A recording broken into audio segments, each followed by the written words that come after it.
Good morning, everybody. Happy Friday. Ryan Grimm, great to see you, my friends. Nice to see you, Krystal. Emily's going to jump on here when she is ready, but there are many things to discuss this morning. Once again, very hard to whittle down a quote unquote mini show for today, but we've got breaking news with regard to the Democrats' cave with regard to the Republican CR budget situation. So a lot of fallout from that one. We've got a bunch of new developments with regard to Ukraine. Yesterday, the stock market ended in correction territory, so continued chaos and tumult there. And then we had some really significant court decisions as well with regard to DOJ in particular. Multiple federal judges ruling that those probationary employees have to be rehired. But Ryan, since we don't have Emily here yet, we can start with the Dem on Dem conversation. Right. So just a little bit of backstory, and I'm sorry that this gets into like annoyingly technical inside the beltway kind of stuff, but the government is going to shut down tonight at midnight if they don't pass some sort of funding. Republicans made a bet effectively that Democrats would cave and go along with whatever funding resolution that Republicans put together. So they put together a partisan proposal that does things like raise defense spending, lower all kinds of domestic spending priorities. Ryan is intimately familiar with the details of how they're screwing over the DC public school system and DC city government. There's a provision in there that protects Republicans from having to ever take a vote on Trump's tariff program, which is increasingly, totally unpopular.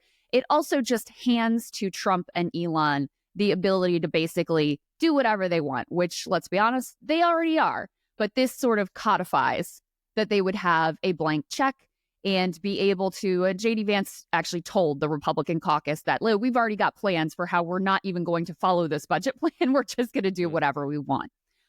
So Ryan, I'll get your reaction before I play some of the fallout here. But the other piece that's really important here is Republicans control the White House. They control the Senate. They control the House.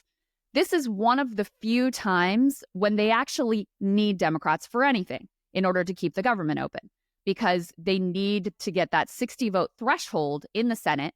So they need 7 or 8 Dems. Probably Rand Paul is going to vote against this, which means they need 8 Dems to vote with them to end a filibuster to be able to vote on this budget resolution. So it's one of the few moments when Democrats have leverage. The Democrats in the House all hung together. Hakeem Jeffries, to his credit, whipped against this Republican budget bill. Everybody except for one in the Democratic caucus voted against it. The Republicans had a similarly, partisan. It was sort of like a lockstep party line vote, but Republicans control the House, so it passes through the House and it gets to the Senate. Chuck Schumer was making some noises like maybe he was going to fight. Maybe this would be the place where he took a stand. And ultimately, yesterday evening, as many people would have anticipated, he decides that he's going to cave. So first of all, Ryan, is there anything that you would add or clarify about that setup of where we are as of this morning? No, that's about right. Yeah, and the Democrats met for a very long and what we were told, testy lunch. They always have their Tuesday lunches, and this one went extra long with some Democrats arguing, look, we believe that this is an unconstitutional power grab and an effort to destroy the government and hand it over to billionaires. Chris Murphy, as we'll play later, publicly said just that much. So in the meeting, a bunch of Democrats said that, this doesn't make sense. We have been out here saying that this is unconstitutional what they are doing, and it's a threat to our democracy. And now we're just going to rubber stamp it, which will then give our imprimatur to it. We'll say this is now a bipartisan effort. And there was this whole gimmick that Schumer was trying to do where let's vote for to move forward on the bill so that we're not filibustering it, but then we'll vote against it when it's Right. on the Senate floor. And nobody's fooled by that anymore. So yeah, that's essentially it. And I don't want to be too provincial, but they're taking $1.1 billion out of the DC operating budget, $200 million out of the DC public schools budget, starting immediately, over the next year. That's just an absolutely extraordinary amount of money. And DC gets federal money because it is not a state. So the federal government insists on, basically having control over the city. And I can't imagine what that's going to mean for city services broadly, but in the schools in particular. They're already facing layoffs and shortages and high class sizes Yeah. and dilapidated buildings. And DC has long gotten a raw deal Yeah. because it costs a lot to host the federal government in your city. Yes. And you cannot tax an embassy, you cannot tax a federal building, and you cannot tax a nonprofit. And what is Washington made up of? Exactly. Embassies, nonprofits, and government buildings. So there's very little tax base. So the deal is the federal government comes in and backstops some of that, not as much as they should, but some of it. And I think it shows how little ability Republicans have to actually do anything structural about the federal deficit if the only way that they can achieve some savings is taking it from poor kids in Washington, D.C. Right. That's not a game changer for you. It might make you happy for some twisted reason because you're sick, but it doesn't actually do anything about the federal deficit. We're talking about the analysis of this is that over 10 years, this would reduce the federal budget deficit by $7 billion. And part of that is because they cut $20 billion from the IRS, which they estimate, and I think they underestimate, will add add $40 billion because there'll be $60 billion in extra cheating that we don't collect as a result of this. I think it'll be a lot more, but let's say that that's right. So out of the $7 billion they're saving over 10 years, $1 billion of it is coming out of Washington, D.C.'s budget for the next year. That's cowardly. It's not impressive. And it's not a structural solution to what they think is a structural problem. Although it's hard to take them seriously that they really think that this is a structural problem when they're set to give away trillions in tax cuts to rich people. So if you really were concerned about the debt and the deficit. It's hundreds of millions for weapons, billions for weapons. Like all these different weapons programs are singled out. $1 billion for this carrier, hundreds of millions for these jets, hundreds of millions for these subs. Like, get out of here. You're not serious. Yeah. So there's something really interesting and unusual happening in this Democratic Party debate, intra-debate, though, which is that Schumer and Kirsten Gillibrand, both notably from New York, we'll come back to that, sort of led the charge to try to convince their fellow Democratic senators to cave. And Schumer, of course, is the minority leader. So he's the one that makes the announcement, guys, I'm voting for cloture. I'm voting for this CR. I am compelling enough of my Democratic colleagues to join me that we're going to give Republicans the votes that they need to be able to pass this thing through. And instantly, there is absolute fury at Schumer, not just from, the AOC types, but really across the board, including fury that showed up immediately on MSNBC, which of course is normally their role is just to rubber stamp whatever it is that the Democrats decide. So let me go ahead and pull up. Also noteworthy, this is, Aaron Rupar that clipped this, another sort of centrist, vote blue, reliable Democratic type.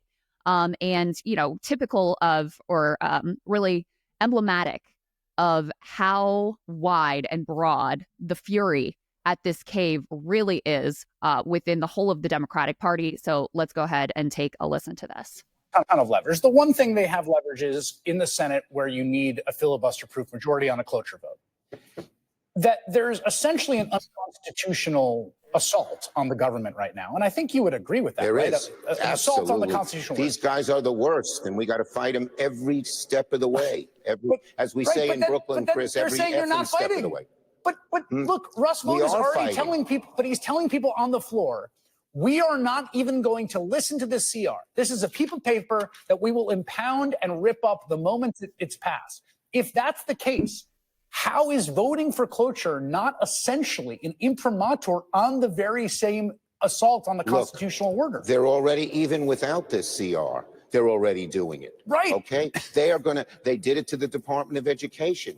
But I can tell you, I've been through shutdowns before. It's not that this CR is good. It's not that voting for it is good. It's horrible. But the alternative is worse. And we ton of leverage. And in addition, Chris Hayes also made a good point with him, which is, hey, the people who would be most impacted by a shutdown are the federal government employees themselves. Their union said, don't vote for this. Mm-hmm. So how can you justify, caving in the situation and voting along with the Republicans and handing them even more unchecked power? And then, by the way, after his first guest is Chuck Schumer, the very next guest on Chris Hayes is Bernie Sanders, who is out there making the case for why this is a horrific move for the Democratic Party. Right. In that clip, guys can go back and watch it again. You have Hayes audibly scoffing and laughing at the Senate Majority Leader. Like that's where the Democratic Party is at this point. It just can't they can't be taken seriously. Yeah. No, that's exactly right. And, it's not just that he made this decision in this moment. By the way, this vote is going to happen at some point today. And we expect it to go this way, but they are still under a lot of pressure from their constituents to go ahead and block this. So yeah, you maybe never Schumer know. fails to cave. Yeah, I mean, he could fail to cave. You never know what's going to ultimately happen. But I mean, this has been the thing that has been really wild. And we've been sending each other, Will Stancil, who's like the prototypical moderate sort of anti-left Democrat, who is posting, these people are worthless. They're the reason that the country is in the place that it is today. We need to primary all of them. It's like, whoa, who is this guy? You've got Neera Tanden out there retweeting Bernie Sanders clips. And then, I'll show you in a moment some news articles about how even some of the like swing district Democrats who went out on a limb, in their view, to vote to block this in the House, they're ready to write checks to AOC to primary Chuck Schumer. So this is, in my opinion, Ryan, you cover this more closely than I do. This is the biggest rebellion I've ever seen within the Democratic Party, because it isn't a progressive rebellion. It truly is the base, moderate Democrats, standard issue, normie, Democratic base voters who are absolutely furious at the lack of fight and the lack of planning here. Because as I was going to say before, it's not just that he caved. It's also that there was no messaging. There was no demand that was made. There was no plan. And we've known for months. I mean, we've been talking about since Trump was elected that there was going to be this shutdown fight, and this would be a place where Democrats could use some leverage and take a stand. And yet, nothing, absolutely nothing. That's the key point. They never articulated a message. Therefore, they have no demand here. So if they imagine that they did, that enough Democrats grow a spine here and they do block cloture today and we get a government shutdown, then the media will come to Democrats and say, okay, what do you want? What's your demand? Right. Like, you don't like this budget. Like, what's your counteroffer? What are you demanding that Republicans do? And right now, all they kind of have is, well, this whole thing is an unconstitutional power grab. It's like, okay, well, what do you want? Now, if they were serious about that messaging, they could say, we're going to put into law, that any reductions in force, done to federal workforces must be done through congressional approval. Like, that could be the thing that they would demand. Or any restructuring of the government must be done through Congress. And then that would require getting 60 votes in the Senate. So there'd be, and then you could, and you could, as Americans, like, you could see the virtue in that. Like, okay, we think that the federal government is too big and it's disorganized and there's a lot of waste, fraud, and abuse. Let's find it. Let's figure it out. Let's figure out how we can fund investigations into the waste and fraud. Let's see where we can streamline things. But they don't want it. They don't, like, they're not doing that. They don't have anything. So I think Schumer understood that they didn't have a step 2 there. And I also think that Schumer, but he's part of the reason why they didn't have a step 2. He's the reason. He's the reason. Yeah, he's the guy. That was like, his job. You were the one who was supposed to come up with that step 2. So to him, he likes the get out of the way strategy. Stock market is crashing. Trump's approval rating is crashing. Get out of the way. It's like a communist revolutionary strategy. Like, allow things to collapse and heighten the contradictions, and then we'll get the revolution. What's going on? Yes. Well, this was the James Carville. I mean, this is what he said, basically, like, roll over and play dead and let them destroy everything. I mean, Emma Vigeland noted, and I think that there may be something to this, that the 2 Democrats who led the charge to cave here are the 2 Democratic senators from New York. Meanwhile, we're going to cover later in the show, markets in chaos. Certainly a government shutdown would not be good for, their portfolios and their bottom line. So it's also certainly possible that, Wall Street got to them and it's basically like, you can't do this. This is going to be too bad for us. And, that's a core constituency, both for Kirsten Gillibrand and for Chuck Schumer. Let me go ahead and play AOC here on CNN, who was, she really has led the charge, I would say, in terms of trying to bolster Democrats and trying to encourage them to have a spine in this situation. And she also got asked the question about whether she would challenge Chuck Schumer. I'm not sure if that's in this thought or not, but let's go ahead and take a look at what we've got here. Vote. You think that's wrong? I believe that's a tremendous mistake. Yes. Why?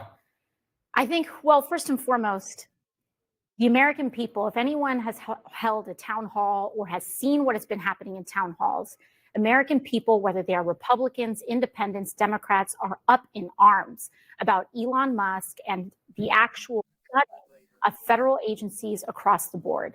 This continuing resolution codifies much of this chaos that Elon Musk is wreaking havoc on the federal government. It codifies many of those changes. It sacrifices and completely eliminates congressional authority in order to review these impulsive Trump tariffs that he's switching on and off. And on top of that, for folks who are concerned about effectiveness in government, this Republican extreme spending bill removes all of the guardrails and all of the accountability measures to ensure that money is being spent in the way that Congress has directed for it to be spent. This turns the federal government into a slush fund for Donald Trump and Elon Musk.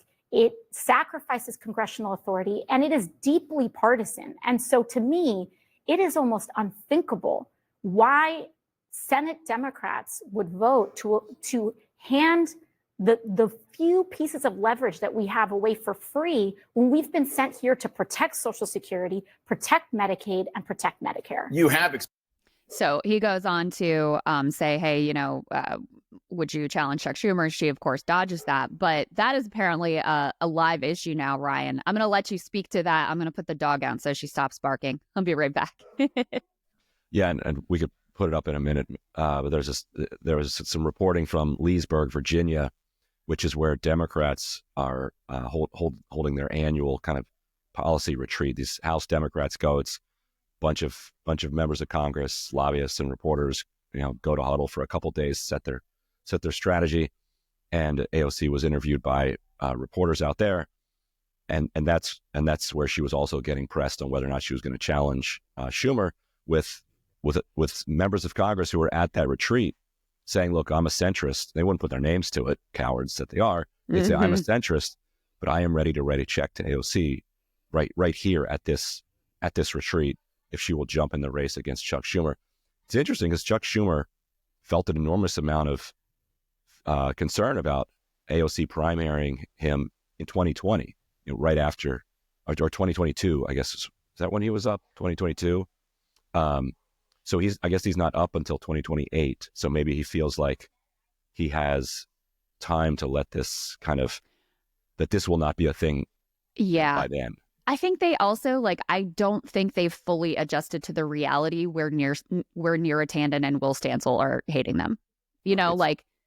They're used to some level of minor, quashable, ignorable rebellion from the left flank of the Democratic Party.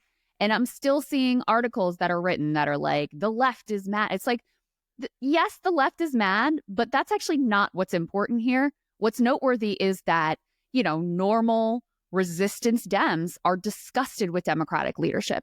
And what that leads to, it's an open question.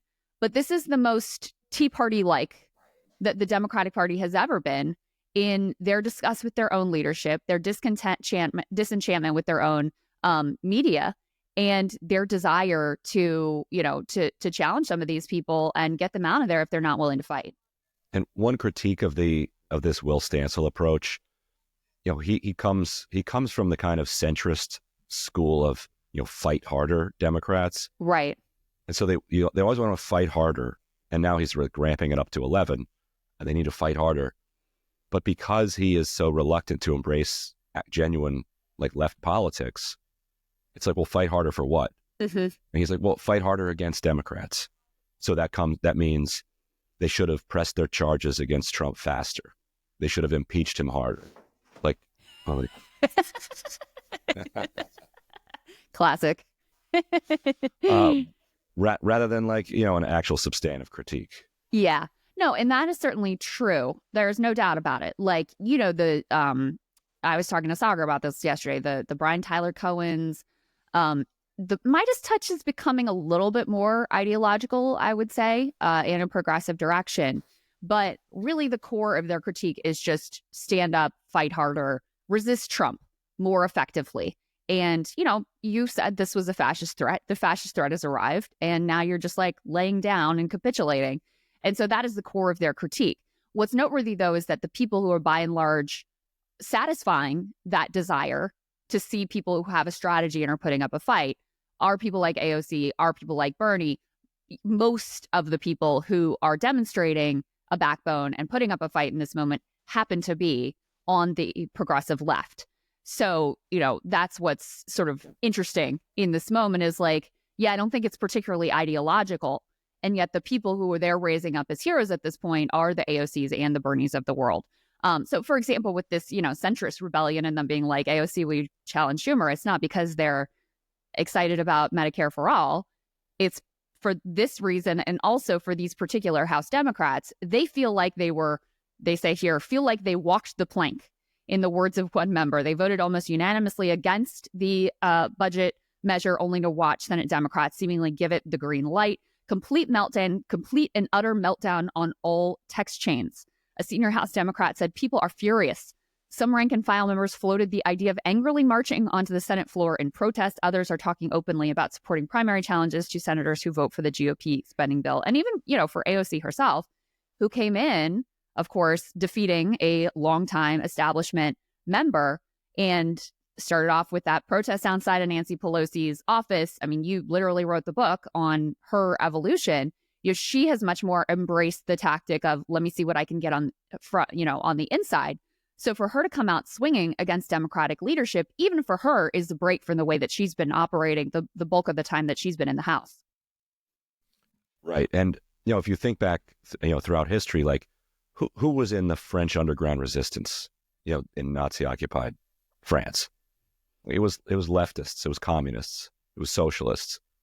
The centrists became part of Vichy France. They collaborated with the incoming government, and that was the case with resistance to fascism all over the world, and that's why you had socialists so popular for decades after World War II, all around the world, not just Europe, but everywhere else where there was fascism and authoritarianism, whether in Vietnam, wherever. It was these socialists and communists, like the hardcore left, that went underground, stuck to their principles, and fought and died for their country. And if you were not active in that, you were considered a traitor for decades after World War II. And so the rhetoric now is the same. Like, obviously, we do not have Nazi-occupied United States, but the rhetoric coming from Democrats is the same, and they feel like they're under siege. And so they're turning to people who are actually willing to fight for something. Now, what happened is that because the socialists and communists fought for something, they were then given a hearing for their actual policy ideas after they came to power. So right now, all they want from AOC and Bernie is this energy. They like the fight. Will they start listening to them on a policy level next? Is that step 2 of this party evolution? I don't know. And there's enormous corporate and billionaire counterweight against that happening. Of course, but yeah. At least it opens up the possibility. Yeah, of course. Yeah. I mean, given your coverage of the Democratic Party and these fights, going back years, do you see similarities with the Tea Party rebellion? Do you think we're going to see primary fights against some of these members who are deemed, insufficiently strong against Trump in this moment? It is funny them talking about marching on the Senate, because that's literally what a couple of Tea Party members did. Like the Tea Party kept passing, repeals of Medicare and cuts to government spending, and the Senate would just immediately dispatch with it and go back to kind of business as usual. So they went down to the Senate physically and stood in the Senate chamber, and were like, they're like, what do we have to do here? And people were like, who are you guys and why are you here? And kind of ushered them out. Now those guys control the party. So there definitely are some similarities. seeing Hayes shift or laugh, not shift, but like laugh in Schumer's face. Yeah. You needed the Tea Party without Fox News would not have existed. Like it needs a giant media megaphone to change what the party rank and file understands as where they're supposed to be.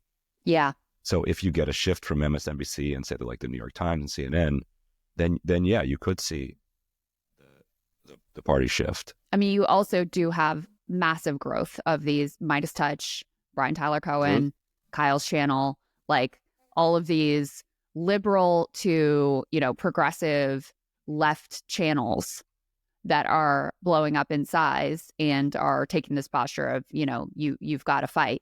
So you have that as a megaphone too. But yeah, even if you're just covering this fight on MSNBC, that would be different than, and you genuinely have, like Hayes had on Chuck Schumer and then he immediately has on Bernie Sanders. Even if you're doing that, it's profoundly different from the way MSNBC has operated as just like whatever Democratic leadership says, we are backing that, full stop. Other views are not even going to be like tolerated or represented here. Yeah. And if Schumer gets what he wants, which is the bottom falling out of the Trump administration, he may not end up getting credit for it. People are going to remember that he facilitated it. And so somebody like a Chris Murphy or a Schatz or, somebody like that might come in and take over the mantle from him. Yeah. Yeah. A lot of people are saying, hey, let's get Chris Murphy as a Senate minority leader and get this guy on here, which is interesting. And Murphy is definitely one who's like sort of stepped up and understood actually, new media. Also, he's always recording these straight to camera, like, here's how I'm thinking about things and here's why I'm approaching it this way, that I think has garnered him a lot of trust with the Democratic base. Let's go ahead and move on to what was going on in the markets yesterday. I haven't checked. They're open now. I haven't checked to see exactly what's going on. I know futures were up this morning. Don't look. I know futures were up this morning, but this is what things have been looking like. This is from Heather Long at the Washington Post. The S&P 500 tumbled into a correction today. 10% drop from its prior high on February 19th. Trump's comments today, quote, "I'm not going to bend at all on tariffs," have exacerbated fears and frustrations with his economic plans. Today's losses, S&P 500 minus 1.4, Dow minus 1.3, NASDAQ minus 2. And you can see what that looks like on the chart here since, starting in like November going till now. Now, the stock market has been on a sort of long and mostly unbroken upward march. But this is, I actually think I have this. This is one of the fastest drops that we've seen in 100 years. Joe Weisenthal says there are a lot of Trump-aligned voices telling people to calm down, sell-offs happen. And it's true. People tend to regret panicking. But this is one of the fastest sell-offs of the last century, while the president pursues a policy that virtually no economist will defend. And, Ryan, you were raising alarms about, and I saw Johns Hopkins is now laying off 2,000 workers. So in addition to the tariffs get a lot of attention on Wall Street, understandable, especially because Trump they're on, they're off, they're back on, this part's coming back on in April. I mean, it really is all over the place and hard to make it's impossible for literally anyone to make a coherent case of exactly what he's up to or why he's up to it and why. They're saying, there's no pain, no gain is what Tommy Tuberville said. The Commerce Secretary Howard Lutnick said that a recession would be, quote unquote, worth it. And the question remains, like, worth it for what? What is it that we're supposed to, accept suffering on? What is the goal that we're supposed to accept suffering on behalf of? But in addition to the tariffs, you have this mass austerity program with the federal government that is going to reverberate much outside of just DC and Virginia. Hey, how's it going? She's getting plugged in still. I love when I pop in and you guys are in the middle. We're talking about the markets. We already got through the Democratic catastrophe, so we didn't want to hear what you had to say about that. I'm more curious what you guys think, to be honest, anyway. But I was just saying that, in addition to the tariffs causing market turmoil, you also have this austerity program with the federal government, which, is one example of how that will have a massively larger effect than just what Elon is doing in D.C. Johns Hopkins just announced they're laying off 2,000 plus workers because of some of the funding freezes and uncertainty around, research and science. So, Ryan, what do you kind of make of the state of the economy and this market movement in particular? A caveat on the Hopkins layoffs, I think about 1,500 of those were overseas. directly related to USAID cuts. Oh, really? I didn't realize that. Because Hopkins does a lot of, so USAID was funding a bunch of research, scientific research, and which again, soft power stuff, and we don't know the details of exactly what they were doing. So it's about 400 or 500 here in the U.S. that are getting laid off. But yes, hiring freezes all over the place. And what you're hearing from Wall Street is we knew we knew there would be what Wall Street calls anti-growth policies, which would be tariffs. But we thought that they would temper them and couple them with pro-growth policies. And what Wall Street calls, I'm not endorsing these views, but Wall Street calls pro-growth policies basically tax cuts. Tax cuts for them, yeah. And so far they're like, we're getting a lot more anti-growth policies than we are getting, at this point, pro-growth policies. And I think they might even be happier if the quote-unquote anti-growth policies were coherent. Like, okay, what is your tariff policy and why are you doing it? Because then they can try to figure out how they're going to invest. Wall Street is where capital gets allocated. Mm-hmm. And some of it's absurd. Like, we're putting tariffs on Canadian wood. Then they're like, we can't really put capital into growing more trees in the U.S. Like, we're growing the trees we can grow. That's it. But what they can do is they can go to Siberia and try to buy more of that crappy softer wood from Siberia made with North Korean slave labor. But at least then they can plan that out. Right. So right now they're just kind of confused and waiting. And so that's going to tamp down investment and growth. And I checked the time. So we're filming this. It's 9:45. Yeah. And it's, they got a bounce in the morning. I think all these traders keep wanting to time the bottom. Right. Like, is this the bottom yet? Let me get in. Let me get in. So far, everybody who has bought the dip has gotten washed out by the end of the day. So we'll see. Yeah. Well, because Trump continues, Emily, to say things like this. Here he is talking about Canada. And this, I think, is the clip, too, where he says, the tariffs are definitely going on. I'm not changing. Let's take a listen. No, I'm not. Look, we've been ripped off for years, and we're not going to be ripped off anymore. No, I'm not going to bend at all. Aluminum or steel or cars. We're not going to bend. We've been ripped off as a country for many, many years. We've been subjected to costs that we shouldn't be subjected to. In the case of Canada, we're spending $200 billion a year to subsidize Canada. I love Canada. I love the people of Canada. I have many friends in Canada. The great one, Wayne Gretzky, the great. It is Wayne Gretzky. He's the great one. But we have many people in Canada that are good friends of mine. But, the United States can't subsidize a country for $200 billion a year. We don't need their cars. We don't need their energy. We don't need their lumber. We don't need anything that they give. We do it because we want to be helpful. But it comes a point when you just can't do that. You have to run your own country. So that's kind of the pitch he's making today, at least, about why tariffs on Canada in particular make sense. And, what really caused kind of the market massive drop there later in the day was those comments that, no, we're not going to bend at all, because they have certain tariffs already in place and then a much broader set of tariffs set to go into place on April 2nd, the reciprocal tariffs, plus supposedly going back to the, 25% across the board tariffs with Canada and Mexico at that point. So that's kind of where we are.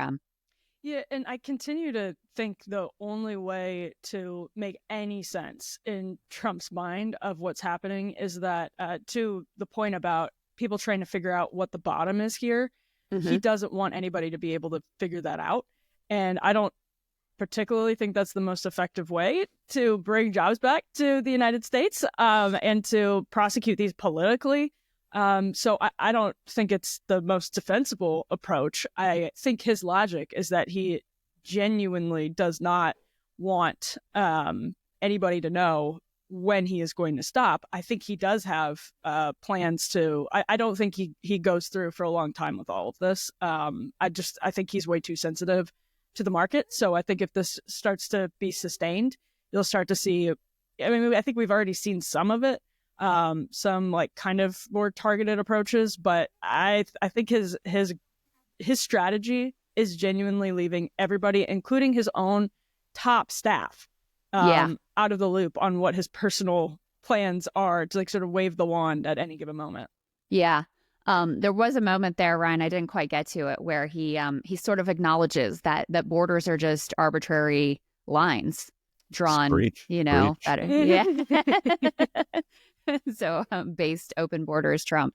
Okay, so here's a thread that not to harp too much on this, but that his point on the lumber, he brought the lumber up again. Right. What do you mean? What do you mean we don't need their lumber?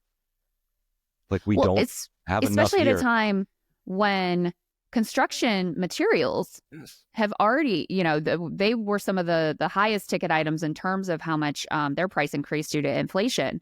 So we have a massive housing shortage.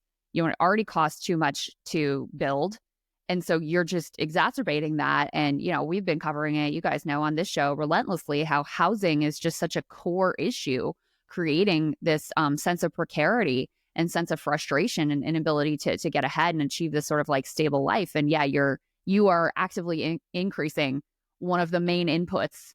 And there's other construction materials at play here as well, coming from Canada too, not to mention the 80% of our fertilizer from Canada. Like, yeah, actually, we do kind of need that stuff. Right. That's where the fertilizer is. Like you could produce a lot of phosphorus and fertilizer out of Florida, but that would require ripping up a lot of the communities there. And also lumber is better the farther north that it grows. So we could get cheaper, better lumber from Canada, or we could get more expensive, crappier lumber from Russia. And what he's pushing us is towards the Siberian lumber. So we're going to pay 20, 30, 40% more for materials. For worse materials. Cost of housing. And maybe the American people would do that if you were like, here's why we're doing that. Yeah, that's there is no why to it. Right. And I mean, hard to like really sell people on a vision of we should be like, getting more into the tree growing and fertilizer making business. Right. When you can hack down all our national forests, and that wood isn't as good as the wood way up in the north. And then we don't have national forests anymore. Is that right? Like, is that the plan? Right. Exactly. I wanted to quickly go through this thread because I thought it had some interesting pieces, and then we can move on to the next topic. You can either go to Ukraine or we can go to the court decisions. But I was just going to say, super quick point is that if you telegraph a clear plan, if you want to reshore some like lumber, for example, you're helping people make that bet on certain states or certain strategies for U.S. lumber or U.S. manufacturing or whatever. But if people don't know, maybe they're just going to bet elsewhere where it seems more stable. So anyway. Yeah, that's exactly right. Like, if the chaos makes it impossible for anyone to actually bet on like reshoring anything because you just don't know. So here's a timeline. The trade war, they ramped up into February 1st. Market peaked on the 19th, even as more tariffs went live in early March. The real turning point was March 6th. That's when Trump said he's not watching the stock market. So that's been sort of the story of this market movement, is Trump's words really causing these cycles of crashes. Dip buyers have been crushed in this downturn. This is something you mentioned before. Ryan, the S&P has not seen a back-to-back gains for 15 consecutive trading days, longest streak since April 2024. Also the fifth longest stretch since the 2020 pandemic. Market uncertainty is at its highest since 2020. Current drawdown in the Magnificent Seven. Now, this is something we've been talking a lot about, and it creates tremendous risk in terms of our economy and certainly our stock market. These 7 stocks make up a huge percentage of our stock market, and most of the growth that we've been seeing has been tied to these stocks. Tesla has led the sell-off here, down 50%, crazy. Nvidia down, Google, Amazon, Meta, Microsoft, and Apple all taking significant losses. So that's the Magnificent Seven. Hedge funds sold global stocks at their fastest pace in 4 years. So the hedge funds are, selling off. And I think those institutional sales are part of what is leading the significant decline. He says this is the fastest drop of such magnitude since 2020. Also, this chart, comparison of Trump 1.0, this green line, versus Trump 2.0. That's how things are looking. Currently down 8% since January 20th, which exceeds any drawdown seen in Trump's 1.0's first year. Clearly been a shift in Trump's approach. Furthermore, sentiment has shifted in the complete opposite direction. The survey now has a bearish reading, 59.2%. You've also got the U.S. lagging global markets. So again, an indication, like as if you needed any, that this is something that's really specific to the particular policies that are being pursued here in the US of A and not reflective of some larger global phenomenon. And then here's one last thing that's interesting too, is that there was some good inflation data this week that seemed to indicate, okay, inflation is coming down, moving in the right direction. I will say there are some caveats to that. Number one being that this was a measure of inflation prior to most of the tariffs being put into place. So still a lot of question marks about what that impact will ultimately be. But they say, even with those numbers coming in better than expected, they're still continued to, that really didn't change the game or make people, put people more at ease in terms of this sell-off in the economic position. And, I've seen all kinds of measures of, possibility of recession on the rise. Actually can pull up, JP Morgan had this very dramatic statement. I'll find that while you guys, Emily, why don't you go ahead and reflect on some of those comments from that thread? Well, I mean, again, I think it's just the same type of thing that I think there's actually some real meat to how Trump has approached this when it's compared with how it was approached by Biden or how it would have been approached by some type of middle of the line Republican, establishment Republican. But I think that's just what's frustrating is that there's a better way to do all of this that would have managed some of the fallout. So that to me is just a lack of, it's sort of a lack of clarity. You don't have to telegraph everything. You don't have to, you have to try to game the markets one way or the other. There's that beautiful quote.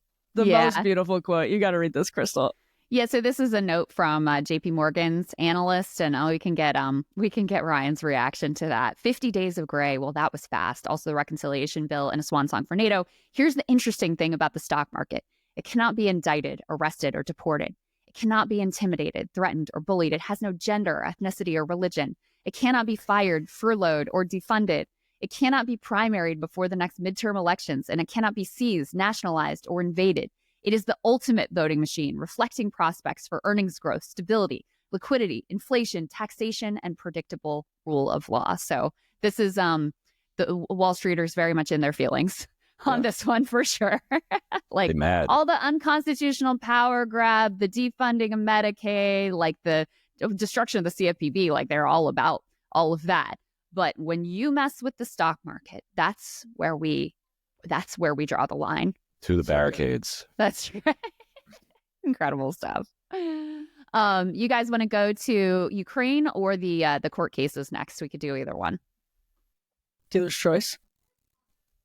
All right, we'll pull up. I've got some Ukraine stuff here. So you guys know Zelensky agreed to a U.S. proposal for a 30-day ceasefire. So we're kind of waiting on response from Putin as to how he would receive this. And he received it in a very Putin-like way, rejecting it and asking for conditions which, are totally unacceptable to Ukraine, probably unacceptable to the U.S. as well, but framing it as I'm open to that as long as you do everything that I want you to do. Here are his comments. Let me go ahead and pull this up. I'm not sure. I haven't listened to this. Hopefully this is dubbed. We'll find out. We'll find out together here in real time. We agree with the propositions to stop hostilities, but we proceed from the fact that such ceasefire should be such that would lead to a permanent peace and remove the original causes of the crisis. We agree. So there you go. The details as far as, the conditions that led to the crisis, some of the things that they floated outside of just this statement from Putin is all these regions that we took, we want to keep them. Not only do we not want Ukraine in NATO, which, that one is pretty obvious, we don't want any foreign soldiers like European peacekeepers or anyone else to be in Ukraine. Ukraine has to be fully demilitarized, et cetera. So, I mean, Ryan, how are you reading this response? The Trump administration is trying to spin it as hopeful. Zelensky is very much I told you guys, you can't deal with this dude, really. And so how did you read this exchange? Yeah, and he also talked about the Ukrainian soldiers who were in the Kursk region and apparently about 500 of them, that this does seem to be confirmed, about 500 Ukrainian soldiers surrendered there. There are many more Ukrainians who are occupying the Kursk region of Russia. And according to Putin, Russia has those folks surrounded. Ukraine says that that's not the case, that he's bluffing. And so what Putin is what Putin is saying here is, all right, if we do a ceasefire, what about these guys? I don't want to do a ceasefire with these Ukrainian soldiers on Russian territory, which is, kind of an ironic thing for him to complain about, given that he wants a ceasefire with Russian soldiers in Ukrainian territory. So he said, like, who like decides whether or not along this 2,000-mile front somebody has broken the ceasefire? What do we do with those soldiers? So, I mean, those are actual questions that could be answered. It does seem like he's buying for time, perhaps to try to, kind of push the Ukrainians completely out of Kursk, so that when there is a ceasefire, he has lost no territory and he has only gained territory. Mm-hmm. And he also floated that he's ready to do a call with Donald Trump. Yep. Which I thought was interesting. Called him Donald Trump, not the American president. Oh, is that what I didn't know that? Yeah. Interesting. Yeah. And another thing is, as we talked about, actually, when you and I co-hosted this week, you have to ask yourself, well, what incentive does Russia have at this point for a ceasefire? And that gets to what Ryan is saying about, Kursk in particular, but they feel like a 30-day ceasefire would only benefit Ukraine, and allow them to sort of regroup and rearm and reassess, et cetera. And, I don't think that they're probably wrong about that. Unless a 30-day ceasefire does involve like significant territorial concessions on Ukraine's behalf. One of the interesting things about Kursk, I hadn't thought about it this way, but I talked to George Beebe of the Quincy Institute earlier this week, and he was saying he thinks what's happening in Kursk right now is actually a sign of potentially Russia trying to get through or get to negotiations seriously more quickly, because as soon as you sort of get Kursk out of the way for them, and so maybe it is like, I forget if it was you or Ryan who said maybe buying time, like that's actually possible. That in a way it seems totally counterintuitive, because it looks like they're making significant advancements on the battlefield, but it takes Kursk off the table for them. So long as they do that in a way that it makes the deal work, they can kind of take it to the Russian public and come away from the negotiations looking like they were on top. So it's a reading that I hadn't thought of, actually, that I found pretty interesting. That is interesting. I wanted to play this sound. This is Andrew Napolitano, who has been, he's been pushing for. He is kind of the like unorthodox view with regard to Ukraine. He's been pushing for peace, etc. He just is back from interviewing Lavrov in Moscow, and he says he doesn't think Russia has any interest in a ceasefire. Let's take a listen to that. When this is over, he came over to me and we just chatted, almost like you and I are, without the cameras on us at all. And I did say to him, does President Putin have any interest in a ceasefire at this time? Now, this was a day before Secretary of State Rubio announced that Ukraine had agreed to the ceasefire. He looked at me and he said, why would we do that now? Wow. Because they believe that they're within inches of consummating their goals in the war. Oh, my God. And that actually dovetails, maybe surprisingly. His assessment is the same as what U.S. intel agencies are telling the Washington Post right here. This is Putin still intends Ukraine domination, U.S. intelligence reports say, while offering a cautious assessment on ceasefire chances. Spy agencies say Russian leader is determined to hold sway over Kyiv. This is, sourced to classified U.S. intel reports, including one earlier this month, cast doubt on Putin's willingness to end the war against Ukraine, assessing the Russian president has not veered from his maximalist goal of dominating his Western neighbor, according to people familiar with the analysis. Ryan, what did you make in particular of this, strategic leak to the Washington Post? Right. Whenever there's this intel leak to the Washington Post, you have to ask, okay, why did the CIA leak this? Mm-hmm. And in this case, I think it would be to, try to message to Trump, like the same thing that Napolitano was saying, that I know that we know you want a peace deal, but Putin really doesn't want one right now. There may have been a much better deal on the table in March of 2022. The Biden administration and the UK and NATO insisted that Ukraine fight on instead. And now they're at a place where they, as Trump said in the White House, you have no cards. Yeah. So you're appealing to the goodwill of Vladimir Putin. Just like, good luck with that. I think, what Putin could do, and I think understands he could do, is focus his energy on getting the Ukrainians out of the Kursk region and then say, okay, I'm done. Like, everything we have is ours. And you keep fighting if you want. And if you keep fighting, we'll keep fighting. But if not, we're going to keep this territory. And then they will by definition kind of, politically dominate. You'd have a rump, like hard right Ukrainian resistance government left. Yeah. But without NATO, funding, and with 20% of its country gone, and with the difficulties of reconstruction, you could imagine Russia having successfully kind of neutered the threat on their border. Yeah. Yeah. What do you think of that, Emily? I mean, in some ways, I think it's increasingly clear that the Biden administration pursued the worst possible strategy. Like, I have actually become more sympathetic to the people who were like, you got to give them everything, because what they did instead is give them just enough to create this sort of stalemate situation, draw out this war to the last Ukrainian. They obviously, the greatest failure was blocking the peace deal that, was on the table early on. Not that there were any guarantees there either, but there was a very live possibility, and the Ukrainians were in a much better negotiating position at that point than they are now. I mean, that really was sort of the cardinal sin.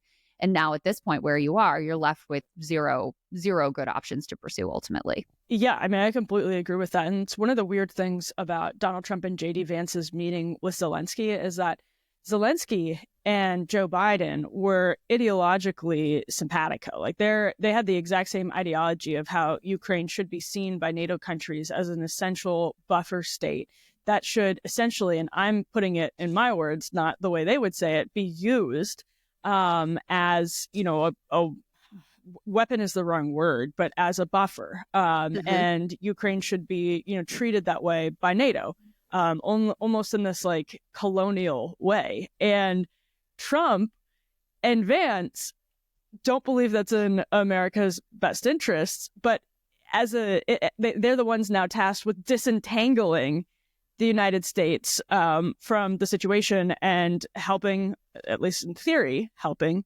Ukraine stop the slaughter. And so it's a really strange position to have an administration that disagrees with decades of the foreign policy consensus that they're now trying to exit from. And the leader of the country that you're trying to negotiate with is actually of the opposite view. It's just like super weird to see that play out. And so I think it's that's where the Trump-Putin conversation gets dicey, obviously, because they kind of agree about how Ukraine has been used by NATO. And so it's just like, does that mean ultimately Ukraine ends up losing territory that would have retained a couple of years back because of the hubris of the Biden administration and NATO leaders in Europe? Probably. I mean, I think there's a lot of political peril here too that I'm not sure the right tends to fully appreciate, because the view on the right has become quite preeminent that we need to pull all the military aid from Ukraine. We need to make a deal regardless of what that takes and how much territory Putin is allowed to acquire, like whatever it takes. And it's a view, frankly, I'm sympathetic to. But when you look at the recent polling with regard to Trump, there is actually a lot of discontent with the way he's handled the Russian-Ukraine war.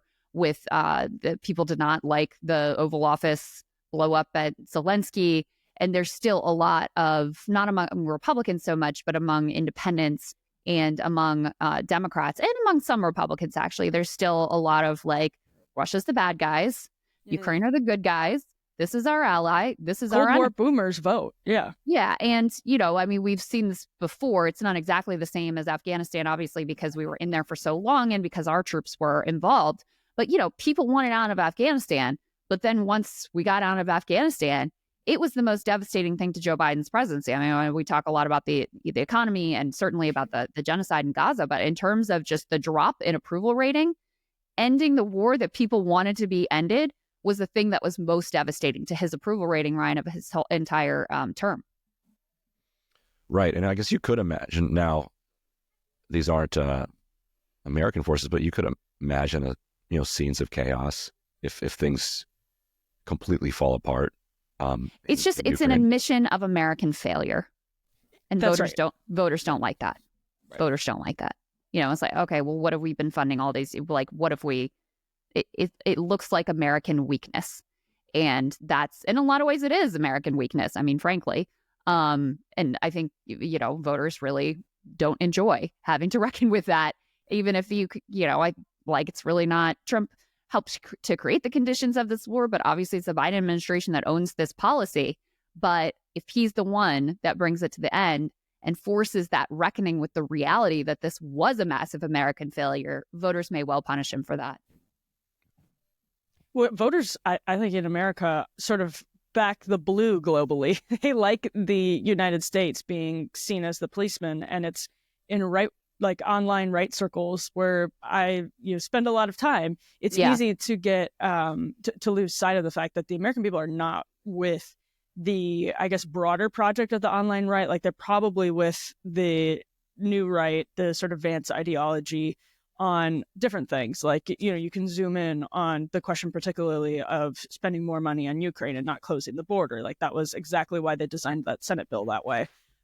So it's easy to mistake those things for agreement with the broader project of disentangling from being the policeman of the world. And the person who understands this, interestingly enough, is Donald Trump, because that's what he's sort of doing with Greenland and Panama. And he knows that his voters are like fine to see Greenland. Like, people on the right, they're like, yeah, we're going to boss Greenland around because we're the United States of America. And it's just easy to mistake one for the other. Yeah. Maybe it's wishful thinking on my part, but I do think that if he got a long-term ceasefire, that he would be rewarded for that.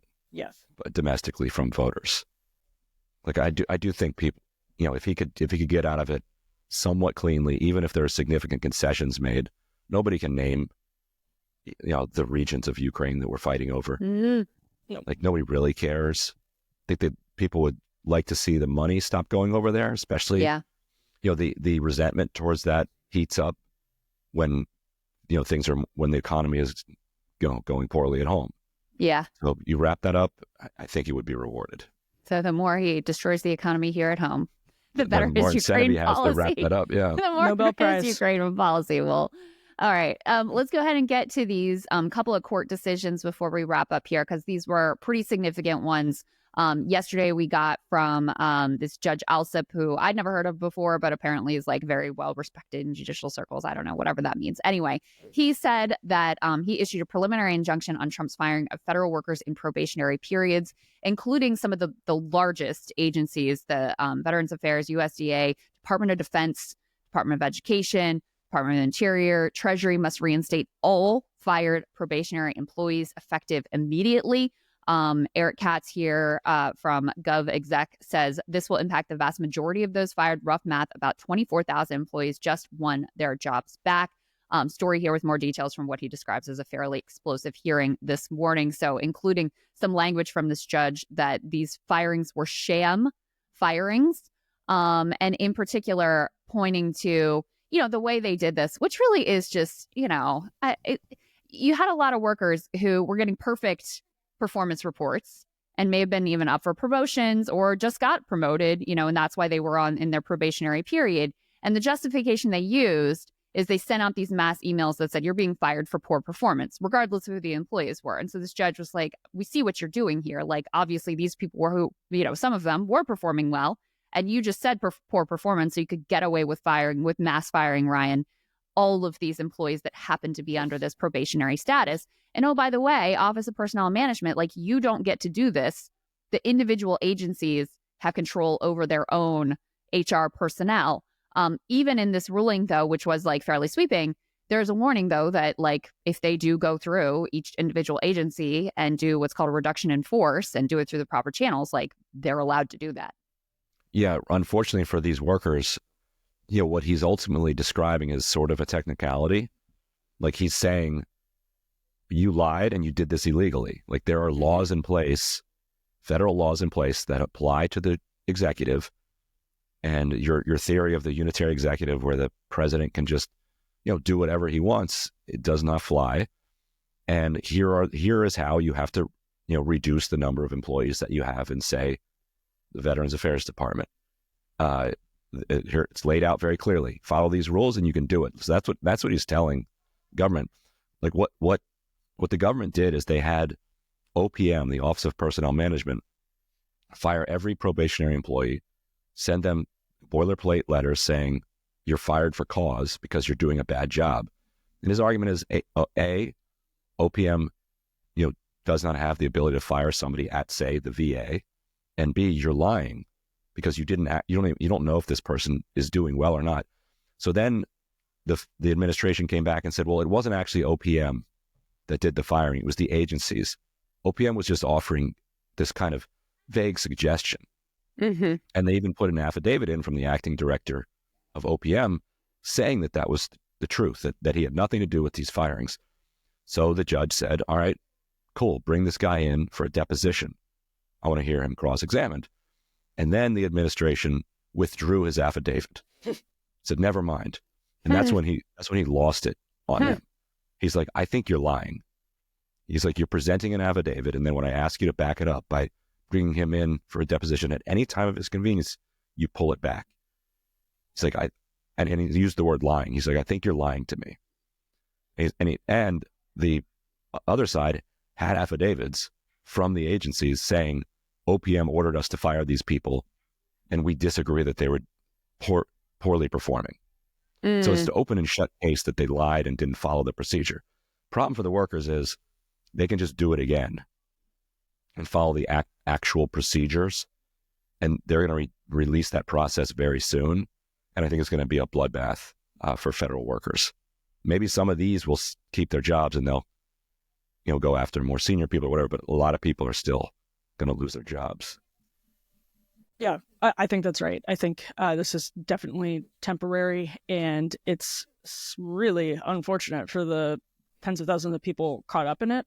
But it's an interesting, I guess, test of how DOJ was making some of these decisions, which, DOJ was originally conceived of as an outside advisory committee, basically, that would look at these things and then submit recommendations to the agencies rather than making these decisions on its own and coercing the agencies to comply with the decisions that they've come to. And when DOJ took over USDS, there was just like a complete confusion about what its authority actually was. Probably that's a problem with Elon Musk coming in and being confused about what the authority actually was. Not confused, maybe like willfully disinterested in the actual mechanism of power.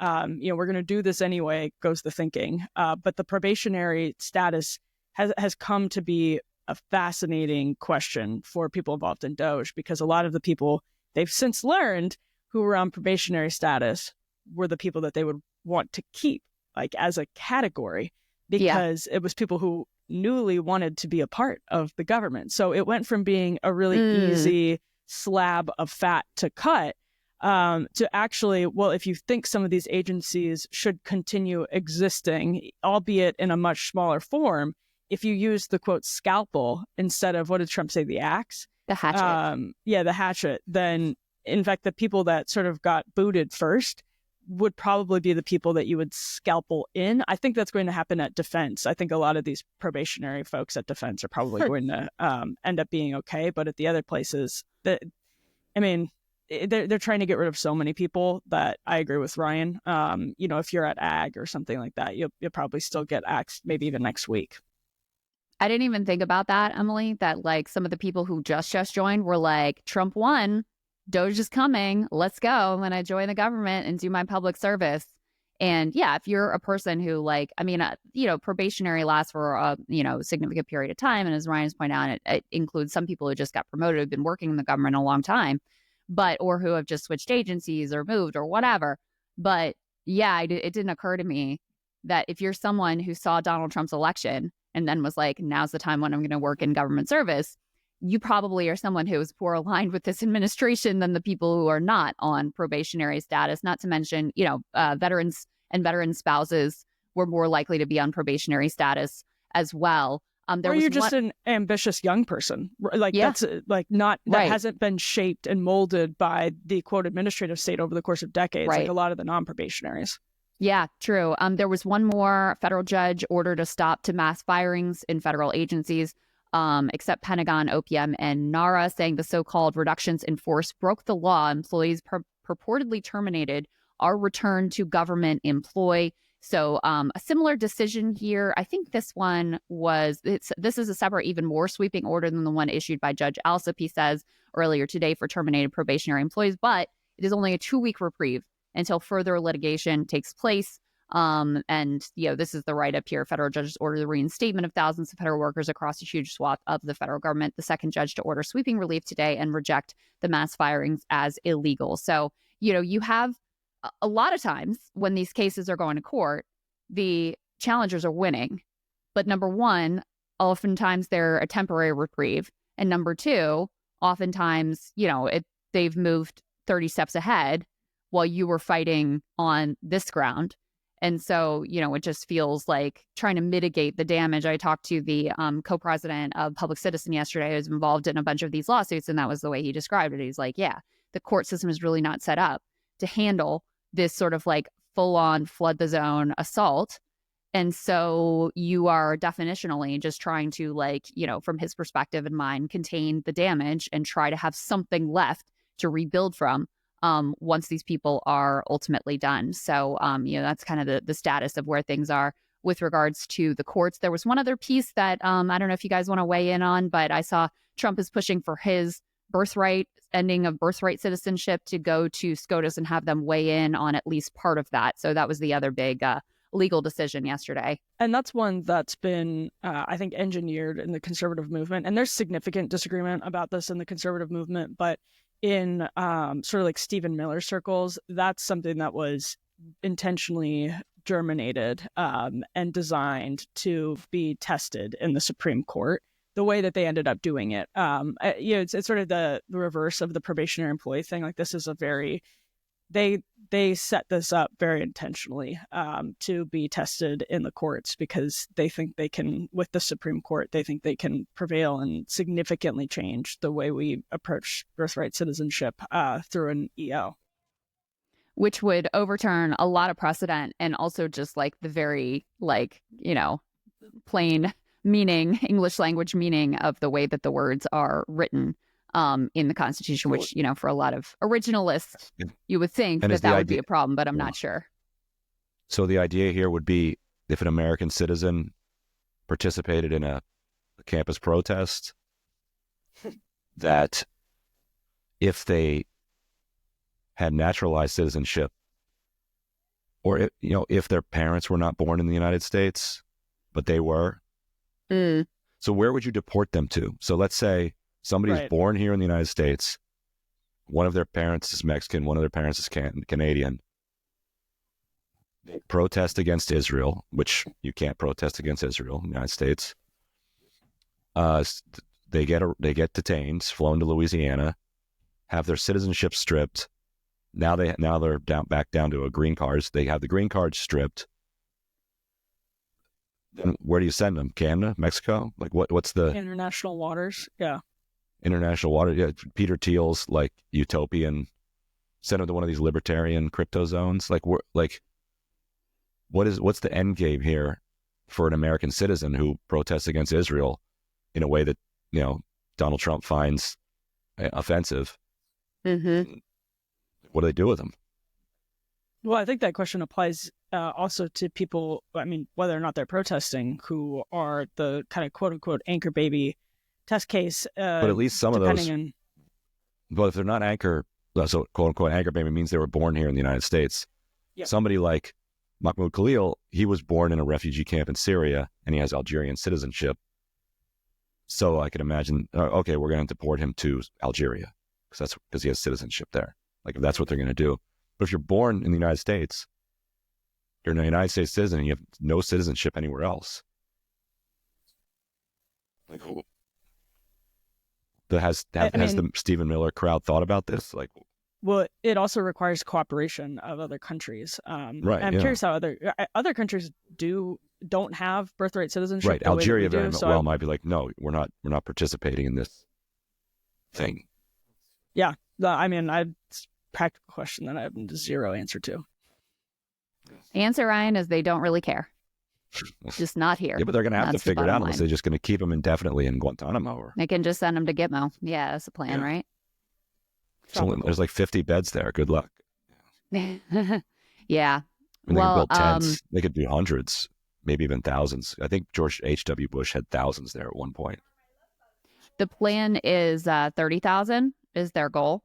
Whether they can accomplish that or not is another question. Apparently, the few hundred that they had originally sent to Gitmo, they've now sent elsewhere, either deported them or brought them back actually to the U.S. to DHS facilities here. So, in any case, yeah, lot to work out there. They definitely don't see that as a successful experiment. Yeah. Well, I think it got them the headlines that they want.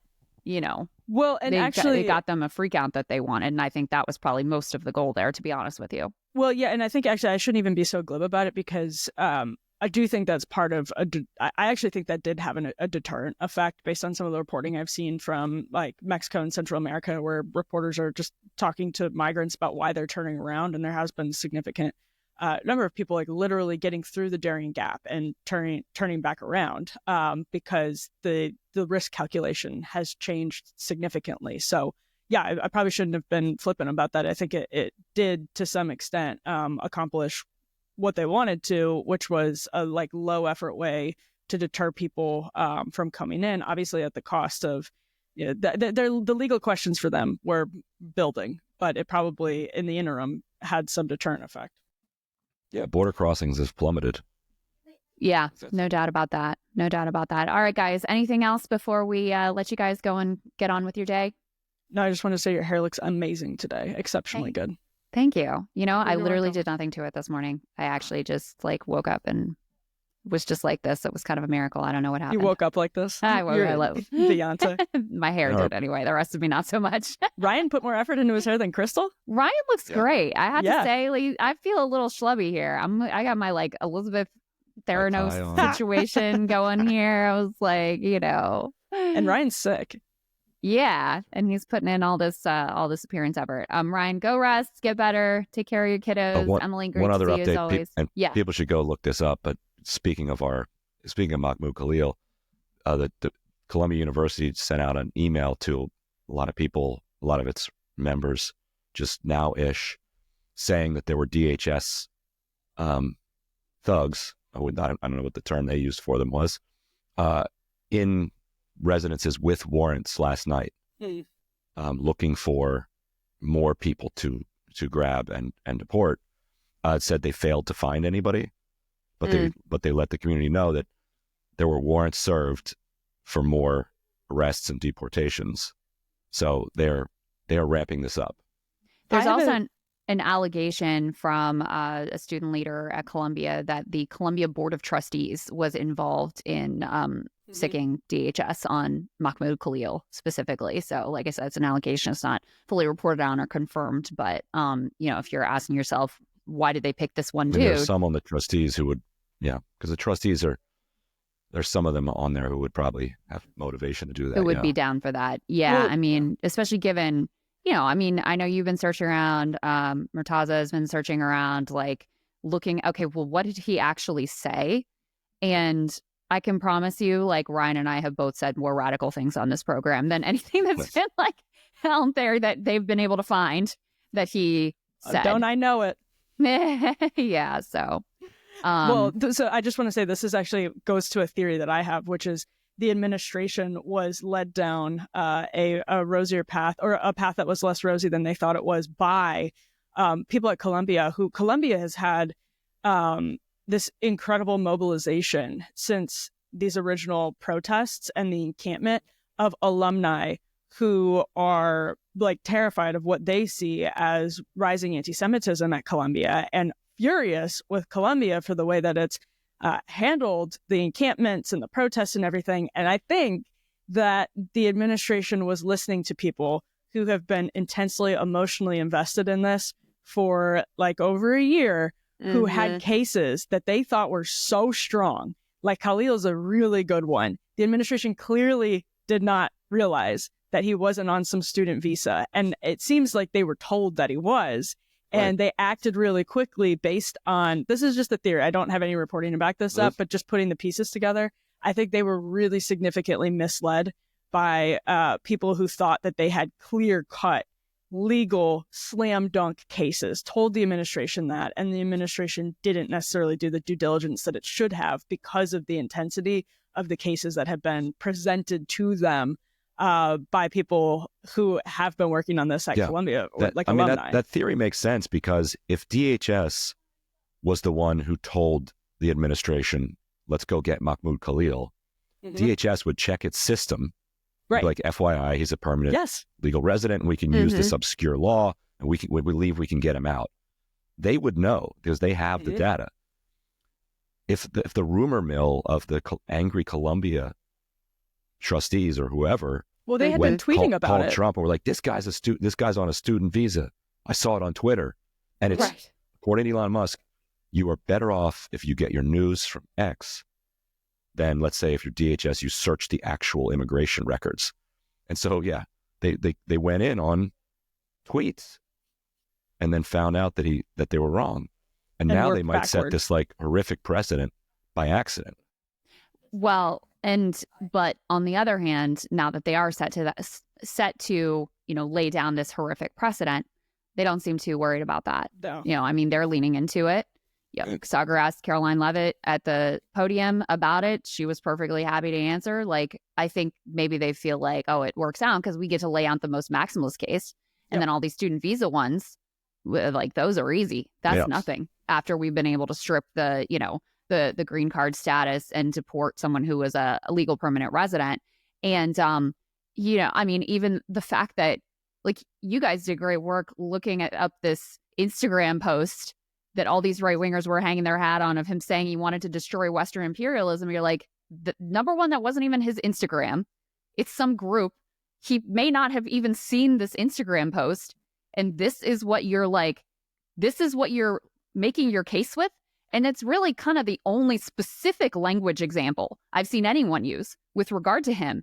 And it's this Instagram post that he didn't even directly have anything to do with. It's actually kind of annoying because I think there's zero to do with any of the posts. Yeah. It's kind of annoying because I think there are genuinely, you guys disagree with me on this, and Sagar and I probably do agree on this. I think there actually are cases of people who are here on student visas who, like, clearly viscerally hate America and probably violated some laws over the course of, like, civil disobedience. And there are cases that would have made this much, much stronger than the Khalil case. And it's like, I think it's indefensible. I think it's just completely stupid. So I find that very irritating. Yeah. If you're on a student visa and you commit a crime, like, they have the power to do that. Yeah. Yeah. I mean, I would be, arguing against it morally, but I wouldn't be able to argue against it legally. And I don't think you would find anyone on the right really who objected to that. Very few voices would really object to that. And now you have, some right-wing influence. I don't want to overstate it, but there is some schism on the right over this action by the administration. And it's just so clearly is a violation of First Amendment rights, because the only thing he's not charged with a crime. They've made it clear that they're not deporting him or trying to deport him based on allegations of criminal behavior.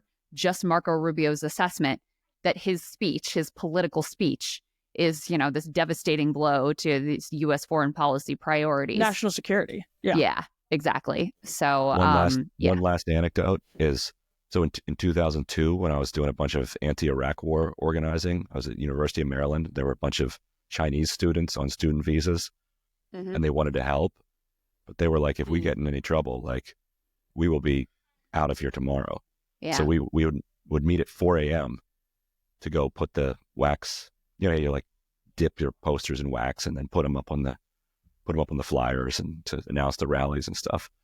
So students have always understood that, and particularly ones that grew up in China would have a much more visceral understanding of what a police state looks like. So yeah, it's different than for a green card holder. Yeah, well, could have been assumed to be different for a green card holder, but apparently not. Which if they didn't know he was a green card holder. Yeah, we'll find out in court. All right, guys, thank you so much as always. And to everybody out there, have a wonderful weekend. If anything crazy happens today, like, for example, if Democrats fail to buckle, as Ryan put it earlier, and shock us all, maybe we'll do an update later in the day. But otherwise, Sagar and I will see you guys on Monday. Have a great day.